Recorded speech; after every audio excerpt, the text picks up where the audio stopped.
Pada 15 Agustus 1945, Sultan Syahrir secara diam-diam mendengarkan siaran radio dari BBC mengenai kekalahan Jepang.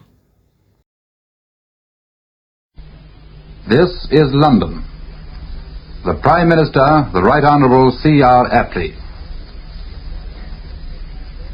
Japan has today surrendered. The last of our enemies is laid low. Taking full advantage of surprise and treachery, the Japanese forces quickly overran the territories of ourselves and our allies in the Far East. And at one time, it appears as though they might even invade the mainland of Australia and advance far into India. But the tide turned, first slowly, then with an ever-increasing speed and violence, as the mighty forces of the United States and of the British Commonwealth and Empire, and of their allies, and finally of Russia, were brought to bear. Apabila berita ini benar, maka kekuasaan Jepang di Indonesia telah berakhir. Ini adalah kesempatan untuk menyatakan kemerdekaan.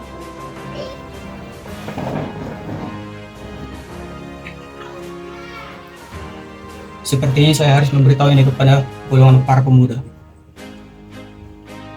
Setelah mendengar kabar tersebut, Sultan Syahrir segera menyampaikannya kepada rekan-rekan seperjuangannya, yaitu golongan pemuda. Saudara-saudara, saya telah mendengar langsung dari siaran radio Jepang telah menyerah kepada saya. Jika demikian keadaannya, tidak ada alasan untuk menunda kemerdekaan. Golongan pemuda pun berdiskusi untuk menentukan langkah selanjutnya. Apabila menunggu kemerdekaan akan dianggap sebagai pemberian Jepang. Kemerdekaan harus dinyatakan atas kehendak bangsa Indonesia sendiri. Bung Karno dan Bung Hatta harus segera ditindak. Setelah diskusi, para pemuda pun mendatangi kediaman Soekarno. Bukan, kami menghendaki proklamasi dilakukan secepatnya. Aku tidak menolak kemerdekaan itu, namun aku menolak tindakan yang tergesa-gesa. Aku bertanggung jawab atas keselamatan rakyat. Penundaan hanya akan merugikan bangsa. Aku tidak akan memproklamasikan kemerdekaan tanpa pertimbangan yang matang.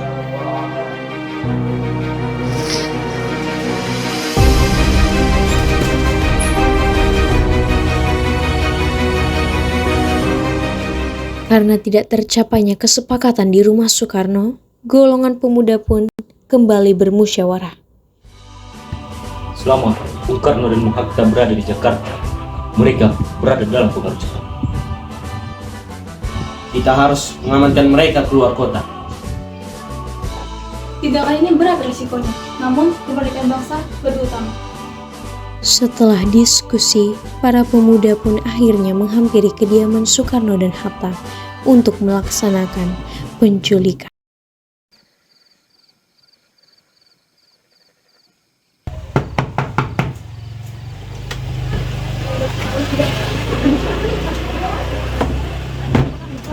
Apakah ini kehendak kalian semua?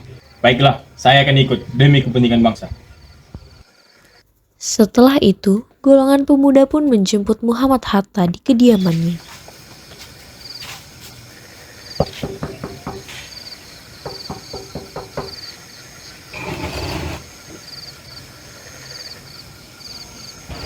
Aku paham maksud kalian. Kami berharap Bung segera ikut kami. Aku bersedia, namun kemerdekaan harus dapat dipertanggungjawabkan. Akhirnya, Soekarno dan Hatta dibawa ke Rengas Dengklok.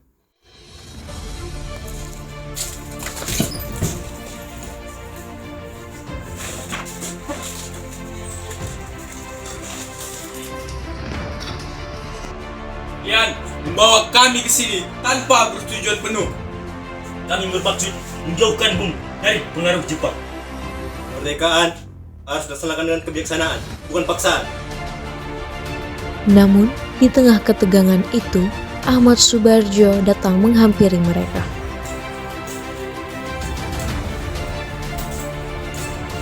Saya menjamin, proklamasi akan dilaksanakan pada tanggal 17 Agustus. Apakah saudara bertanggung jawab atas jaminan ini? Saya bertanggung jawab sepenuhnya. Setelah itu, perumusan teks proklamasi pun dilaksanakan.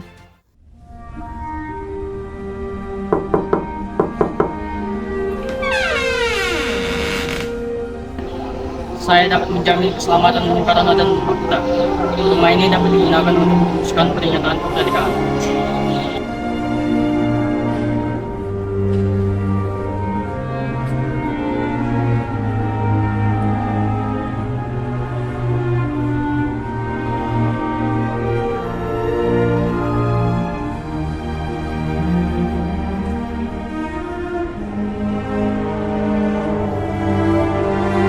Naskah teks proklamasi hasil tulisan Soekarno pun diserahkan kepada Sayuti Melik. Saya menyerahkan naskah proklamasi ini agar saudara dapat mengetiknya secara resmi. Baik, saya akan menulis naskah proklamasi demi kemerdekaan. Sayuti Melik pun mengetik naskah proklamasi menjadi yang otentik.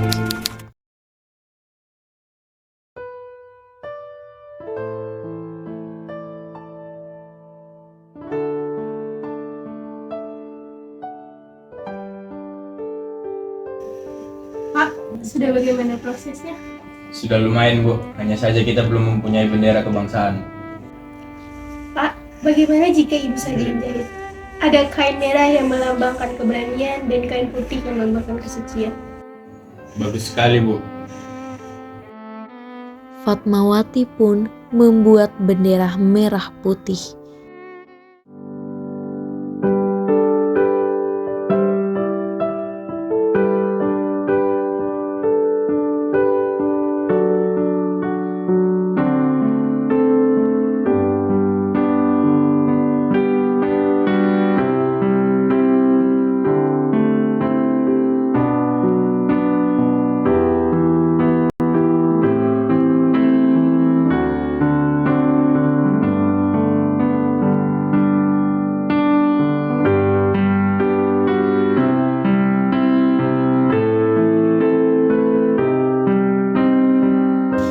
Bendera ini saya jahit sebagai lambang kemerdekaan bangsa.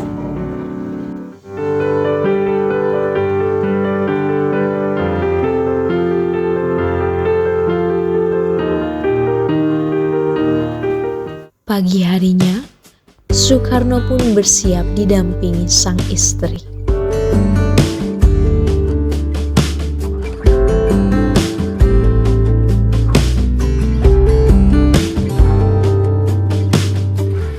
Dari kejauhan tergambar cerita tentang kita, terpisah jarak dan waktu. Ingin ku ungkapkan rindu lewat kata indah.